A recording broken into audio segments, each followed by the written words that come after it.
हे मेरी प्यारी माँ, यदि तुम ये गर्भ संस्कार सुन रही हो तो समझो कि ये केवल एक कथा नहीं, बल्कि तुम्हारे और तुम्हारे गर्भ में पल रहे नन्हे जीवन के बीच एक गहरा आध्यात्मिक संवाद है।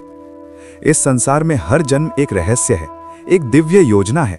और जब किसी घर में संतान का आगमन होता है तो लोग अक्सर पूछते हैं कि पुत्र का जन्म भाग्य से होता है या कर्म से। ये प्रश्न केवल जिज्ञासा नहीं है, बल्कि पीढ़ियों से चलती आ रही सोच का हिस्सा है। परंतु गर्भ संस्कार हमें यह सिखाता है कि हर आत्मा का जन्म ईश्वर की योजना, माता पिता के कर्म और समय के संतुलन से होता है। गर्भ के 9 महीने केवल शरीर बनने का समय नहीं होते, ये संस्कार बनने का समय होता है, ये चेतना के जागरण का समय होता है और ये माँ के विचारों की शक्ति का समय होता है। जब कोई आत्मा इस संसार में आने का निर्णय लेती है तो वो केवल किसी घर को नहीं चुनती, बल्कि वो उस वातावरण को चुनती है जहां उसके पिछले कर्मों का संतुलन पूरा हो सके। यही कारण है कि कहा जाता है कि संतान केवल जन्म नहीं लेती, बल्कि वो अपने साथ अपना भाग्य भी लेकर आती है। परंतु गर्भ संस्कार ये भी बताता है कि माँ के वर्तमान विचार उस भाग्य को आकार देने लगते हैं। यदि माँ शांत रहती है, सकारात्मक सोचती है, ईश्वर का स्मरण करती है, मधुर संगीत सुनती है और प्रेम से भरकर अपने गर्भस्थ शिशु से बात करती है, तो बच्चे का मन भी वैसा ही बनता है। यही कर्म है जो गर्भ में ही भविष्य को बदलने लगता है। बहुत लोग कहते हैं कि पुत्र का जन्म भाग्य से होता है, परंतु गर्भ संस्कार कहता है कि केवल पुत्र या पुत्री का प्रश्न ही महत्वपूर्ण नहीं है, बल्कि ये महत्वपूर्ण है कि जो भी आत्मा आए वो गुणवान हो, बुद्धिमान हो और शांत स्वभाव की हो। जब माँ अपने गर्भकाल को साधना बना लेती है तो वहां केवल शरीर नहीं बनता, वहां संस्कार बनते हैं। हर विचार एक ऊर्जा बनकर बच्चे तक पहुंचता है, हर भावना बच्चे के मन का रंग बनती है। इसलिए कहा जाता है कि गर्भवती माँ का मन ही बच्चे का पहला विद्यालय होता है। कल्पना करो कि गर्भ में पल रहा शिशु सब कुछ महसूस कर रहा है। वो माँ की खुशी को भी महसूस करता है और माँ की चिंता को भी। वो माँ की प्रार्थना को भी सुनता है और माँ की थकान को भी। इसी कारण गर्भ संस्कार में बार बार कहा गया है कि माँ अपने विचारों को पवित्र रखे। जब माँ ईश्वर का नाम लेती है तो बच्चे के भीतर शांति का बीज पड़ता है। जब माँ सकारात्मक कथा सुनती है तो बच्चे के भीतर बुद्धि का प्रकाश बढ़ता है। जब माँ अपने गर्भस्थ शिशु से प्रेम से बात करती है तो बच्चे के भीतर आत्मविश्वास का निर्माण होता है। अब प्रश्न फिर वही आता है कि पुत्र का जन्म भाग्य से होता है या कर्म से। इसे समझने के लिए जीवन के एक गहरे सत्य को समझना होगा। भाग्य हमारे पिछले कर्मों का परिणाम होता है और वर्तमान कर्म हमारे आने वाले भाग्य का निर्माण करते हैं। इसलिए गर्भ संस्कार कहता है कि गर्भकाल वो समय है जहां भाग्य और कर्म दोनों मिलकर भविष्य को नया रूप देते हैं। यदि माँ इस समय अपने मन को शांत रखे, क्रोध से दूर रहे, भय से दूर रहे और विश्वास से भरी रहे, तो बच्चे का व्यक्तित्व उज्जवल बनता है। कई बार परिवार और समाज अनजाने में माँ पर दबाव डालते हैं कि पुत्र ही होना चाहिए, परंतु गर्भ संस्कार ये सिखाता है कि संतान का मूल्य उसके लिंग से नहीं, उसके संस्कार से होता है। जो बच्चा संस्कारी है वही घर का प्रकाश बनता है। जो बच्चा शांत है वही परिवार की खुशी बनता है। इसलिए गर्भकाल में माँ का ध्यान केवल इस बात पर होना चाहिए कि बच्चा स्वस्थ हो, बुद्धिमान हो और दिव्य गुणों से भरा हो। जब माँ ध्यान करती है तो उसका मन धीरे धीरे स्थिर होने लगता है। जब मन स्थिर होता है तो गर्भ में सकारात्मक ऊर्जा बढ़ती है। जब सकारात्मक ऊर्जा बढ़ती है तो बच्चे का मानसिक विकास और भी सुंदर होता है। यही कारण है कि प्राचीन समय में गर्भवती महिलाओं को कथा, मंत्र और ध्यान से जोड़ा जाता था। ये केवल परंपरा नहीं थी, ये विज्ञान था, ये मनोविज्ञान था, ये चेतना का अभ्यास था। गर्भ में पल रहा शिशु एक बीज की तरह होता है। जैसे बीज को सही मिट्टी, सही पानी और सही वातावरण मिलता है तो वो मजबूत वृक्ष बनता है, वैसे ही गर्भ में पल रहा बच्चा माँ के विचारों से पोषण पाता है। यदि विचार शांत हैं तो बच्चा शांत होगा। यदि विचार सकारात्मक हैं तो बच्चा आत्मविश्वासी होगा। यदि विचार प्रेम से भरे हैं तो बच्चा दयालु होगा। धीरे धीरे माँ महसूस करने लगती है कि उसका बच्चा केवल शरीर नहीं है, वो एक आत्मा है जो उसके माध्यम से इस संसार में आ रही है। यही सोच गर्भ संस्कार की सबसे बड़ी शक्ति है। जब माँ ये समझ लेती है कि वो केवल जन्म नहीं दे रही, बल्कि वो एक व्यक्तित्व का निर्माण कर रही है, तब गर्भकाल साधना बन जाता है। हर दिन कुछ मिनट अपने गर्भस्थ शिशु से बात करो। उससे कहो कि तुम बुद्धिमान हो, तुम शांत हो, तुम स्वस्थ हो, तुम इस संसार में प्रेम फैलाने के लिए आ रहे हो। ये शब्द केवल शब्द नहीं रहते, ये ऊर्जा बन जाते हैं। ये ऊर्जा बच्चे के अवचेतन मन में संस्कार बनकर बस जाती है। समय के साथ साथ माँ और बच्चे का संबंध और गहरा होता जाता है। माँ महसूस करती है कि उसका हर विचार बच्चे तक पहुंच रहा है। यही कारण है कि गर्भ संस्कार में कहा गया है कि गर्भकाल में जितना हो सके सकारात्मक वातावरण में रहना चाहिए। मधुर संगीत, प्रेरणादायक कथाएं, शांत प्रकृति और ईश्वर का स्मरण, ये सब मिलकर बच्चे के मन को दिव्य बनाते हैं। अब धीरे धीरे ये प्रश्न अपने आप शांत होने लगता है कि पुत्र का जन्म भाग्य से होता है या कर्म से, क्योंकि गर्भ संस्कार सिखाता है कि सबसे बड़ा सत्य ये है कि संतान ईश्वर का आशीर्वाद होती है। जब माँ विश्वास से भरी होती है तो घर में सकारात्मक ऊर्जा बढ़ती है। जब सकारात्मक ऊर्जा बढ़ती है तो बच्चा भी उसी ऊर्जा को ग्रहण करता है। गर्भ के 9 महीने माँ के जीवन का सबसे पवित्र समय होते हैं। ये समय केवल प्रतीक्षा का नहीं बल्कि निर्माण का समय होता है। हर दिन एक नया संस्कार जोड़ता है, हर दिन एक नया भाव बच्चे के मन में अंकित होता है। यही कारण है कि गर्भ संस्कार को जीवन की सबसे सुंदर यात्रा कहा गया है। धीरे धीरे बच्चा इस संसार में आने की तैयारी करता है और माँ भी एक नई भूमिका के लिए तैयार होती है। ये केवल जन्म नहीं होता, ये एक नई शुरुआत होती है। इसलिए हे माँ, अपने मन को शांत रखो, अपने विचारों को पवित्र रखो और विश्वास रखो कि तुम्हारा बच्चा गुणवान और उज्जवल भविष्य लेकर इस संसार में आएगा। तुम्हारा प्रेम ही उसका पहला संस्कार है, तुम्हारी शांति ही उसकी पहली शक्ति है और तुम्हारा विश्वास ही उसका पहला भाग्य है। जब माँ मजबूत होती है तो बच्चा भी मजबूत बनता है। जब माँ खुश होती है तो बच्चा भी खुश रहता है। इसलिए हर दिन मुस्कुराओ, हर दिन प्रार्थना करो और हर दिन अपने गर्भस्थ शिशु को प्रेम का संदेश दो। और अब इस पवित्र यात्रा को आगे बढ़ाते हुए माँ धीरे धीरे ये अनुभव करने लगती है कि गर्भ केवल एक शारीरिक अवस्था नहीं है, बल्कि ये चेतना का विस्तार है। जैसे जैसे समय आगे बढ़ता है, माँ का हर भाव और भी अधिक शक्तिशाली होने लगता है, क्योंकि गर्भ में पल रहा शिशु अब केवल ऊर्जा ही नहीं बल्कि भावनात्मक संकेतों को भी गहराई से ग्रहण करने लगता है। इसलिए कहा जाता है कि गर्भकाल के मध्य से लेकर अंतिम महीनों तक माँ का मन जितना शांत और स्थिर रहेगा, बच्चे का मानसिक संतुलन उतना ही मजबूत बनेगा। इस समय माँ को चाहिए कि वो अपने दिन की शुरुआत सकारात्मक विचारों से करे, अपने बच्चे को महसूस करे, उससे मन ही मन संवाद करे और उसे प्रेम का अनुभव कराए। जब माँ अपने गर्भस्थ शिशु से बात करती है तो वो संबंध और भी गहरा हो जाता है। वो उससे कह सकती है कि तुम सुरक्षित हो, तुम स्वस्थ हो, तुम बुद्धिमान हो, तुम्हारा जीवन उज्जवल है और तुम्हें संसार में खुशियां फैलाने के लिए आ रहे हो। ऐसे शब्द बच्चे के अवचेतन मन में आत्मविश्वास के बीज बोते हैं।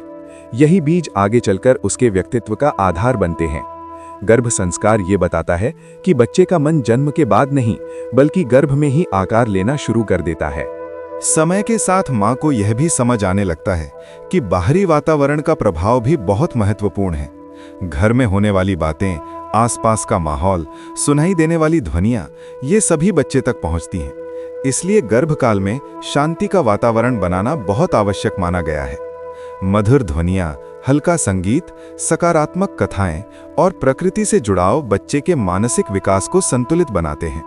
जब माँ सुबह की हल्की धूप में कुछ समय बैठती है या शांत वातावरण में गहरी सांसें लेती है तो उसका शरीर और मन दोनों संतुलित होते हैं और वही संतुलन गर्भ में पल रहे शिशु तक पहुंचता है। धीरे धीरे माँ ये अनुभव करती है कि उसका आत्मविश्वास बढ़ रहा है। पहले जो प्रश्न मन में आते थे, भाग्य, कर्म, पुत्र या पुत्री, वे अब उतने महत्वपूर्ण नहीं लगते, क्योंकि अब उसके भीतर एक नया विश्वास जन्म ले चुका होता है कि जो भी आत्मा आएगी वो अपने साथ एक उद्देश्य लेकर आएगी। गर्भ संस्कार का यही सबसे सुंदर संदेश है कि संतान का मूल्य उसके लिंग में नहीं, उसके संस्कारों में होता है। जब संस्कार श्रेष्ठ होते हैं तो वही बच्चा परिवार का गौरव बनता है और समाज के लिए प्रेरणा बनता है। जैसे जैसे गर्भ का अंतिम चरण निकट आता है, माँ और बच्चे का संबंध और भी गहरा हो जाता है। बच्चे की हलचल माँ को यह एहसास दिलाती है कि वो संवाद कर रहा है। ये संवाद शब्दों का नहीं, भावनाओं का होता है। जब माँ खुश होती है तो बच्चे की गतिविधि अलग महसूस होती है और जब माँ चिंतित होती है तो उसका प्रभाव भी अलग होता है। यही कारण है कि गर्भ संस्कार में बार बार कहा जाता है कि माँ अपने मन को हल्का रखे, अनावश्यक चिंता से दूर रहे और विश्वास बनाए रखे। इस समय माँ को अपने भीतर कृतज्ञता का भाव भी विकसित करना चाहिए। हर दिन कुछ क्षण ये महसूस करना चाहिए कि उसे एक नया जीवन इस संसार में लाने का अवसर मिला है ये अवसर केवल जिम्मेदारी नहीं बल्कि एक दिव्य आशीर्वाद है। जब माँ कृतज्ञता महसूस करती है तो उसका मन स्वाभाविक रूप से सकारात्मक होने लगता है और यही सकारात्मकता बच्चे के भावनात्मक विकास को मजबूत करती है। धीरे धीरे जन्म का समय निकट आता है और माँ के मन में उत्साह और हल्की चिंता दोनों होती हैं। लेकिन गर्भ संस्कार ये सिखाता है कि विश्वास सबसे बड़ी शक्ति है। माँ यदि अपने मन में ये भाव रखे कि सब कुछ अच्छा होगा, बच्चा स्वस्थ होगा और ये प्रक्रिया सहज होगी, तो शरीर भी उसी दिशा में सहयोग करने लगता है। मन और शरीर का ये संबंध बहुत गहरा होता है और गर्भकाल में ये और अधिक सक्रिय हो जाता है। अब ये समझना और भी आसान हो जाता है कि भाग्य और कर्म अलग अलग नहीं है। माँ के वर्तमान कर्म, उसके विचार और उसकी भावनाएं उस आत्मा के भविष्य को प्रभावित करने लगती हैं। इसलिए गर्भकाल को केवल समय की अवधि न मानकर एक आध्यात्मिक साधना की तरह जीना चाहिए। हर दिन कुछ नया सकारात्मक जोड़ना चाहिए, हर दिन अपने बच्चे को प्रेम देना चाहिए और हर दिन अपने मन को शांत करना चाहिए। जब बच्चा जन्म लेने के लिए तैयार होता है तो वो केवल एक नया जीवन नहीं लाता, वो अपने साथ नई खुशियां, नई आशाएं और नया प्रकाश भी लाता है। यही कारण है कि कहा जाता है कि संतान घर की ऊर्जा को बदल देती है। गर्भ संस्कार इस परिवर्तन को और भी सुंदर बना देता है, क्योंकि ये माँ को जागरूक बनाता है कि वो केवल एक बच्चे को जन्म नहीं दे रही, बल्कि वो भविष्य का निर्माण कर रही है। इसलिए हे माँ, अपने इस पवित्र समय को प्रेम से भर दो, अपने विचारों को प्रकाश से भर दो और अपने विश्वास को मजबूत रखो। तुम्हारी शांति ही बच्चे की शक्ति बनेगी, तुम्हारा धैर्य ही उसका संतुलन बनेगा और तुम्हारा प्रेम ही उसका सबसे बड़ा संस्कार बनेगा। और जब वो इस संसार में आएगा तो तुम्हें महसूस होगा कि इन 9 महीनों की हर सकारात्मक भावना ने उसके व्यक्तित्व को उज्जवल बनाने में अपना योगदान दिया है। यही गर्भ संस्कार का चमत्कार है, यही माँ की शक्ति है और यही जीवन की सबसे सुंदर सच्चाई है। और जैसे जैसे ये पवित्र समय पूर्णता की ओर बढ़ता है, माँ के भीतर एक गहरी शांति जन्म लेने लगती है।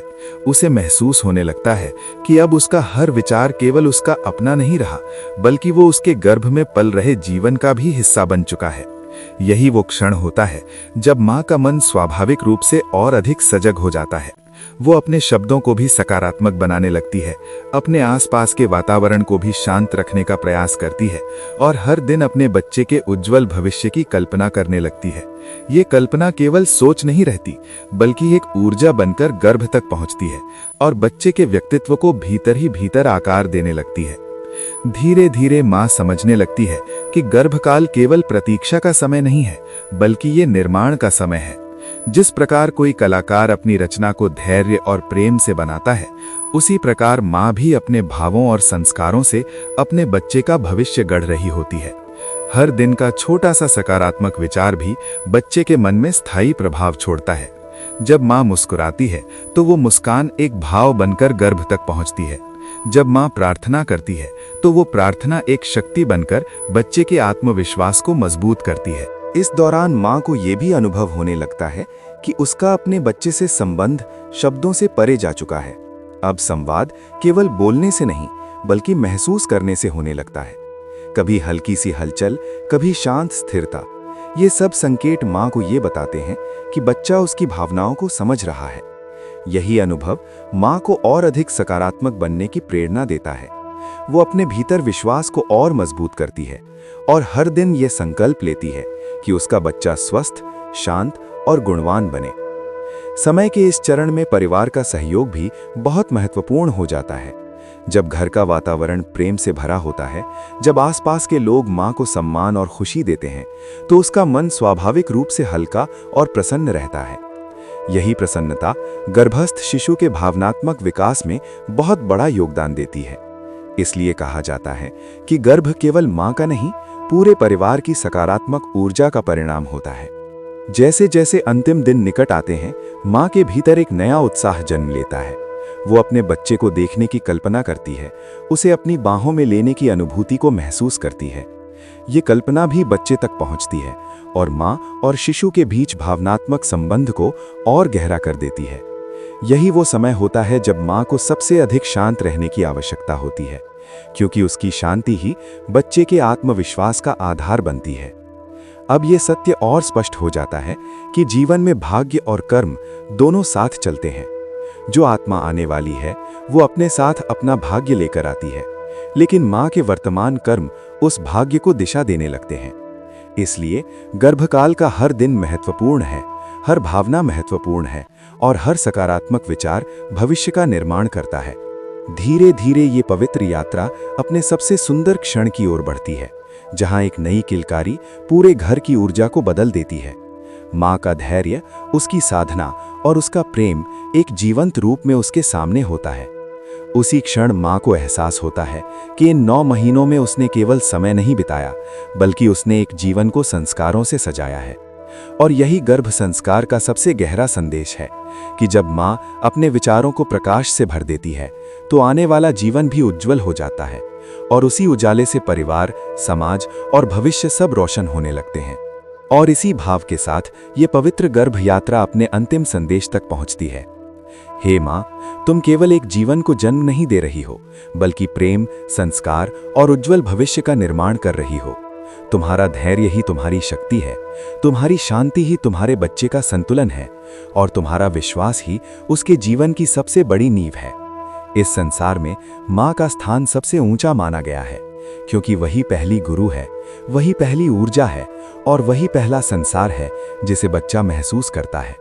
इसलिए हर माँ को सम्मान देना, उसकी भावनाओं को समझना और उसके इस पवित्र समय को प्रेम से भर देना हम सभी का कर्तव्य है। यदि ये गर्भ संस्कार संदेश आपको अच्छा लगा हो और आप ऐसे ही शांत, सकारात्मक और ज्ञान से भरे वीडियो आगे भी सुनना चाहते हैं, तो हमारे चैनल माइंड गोलो ज्ञान को जरूर सब्सक्राइब करें, वीडियो को लाइक करें और इसे उन सभी तक पहुंचाएं जहां एक माँ अपने गर्भ में एक उज्जवल भविष्य को संवार रही है। तब तक के लिए प्रेम से बोलो जय श्री राधे कृष्णा।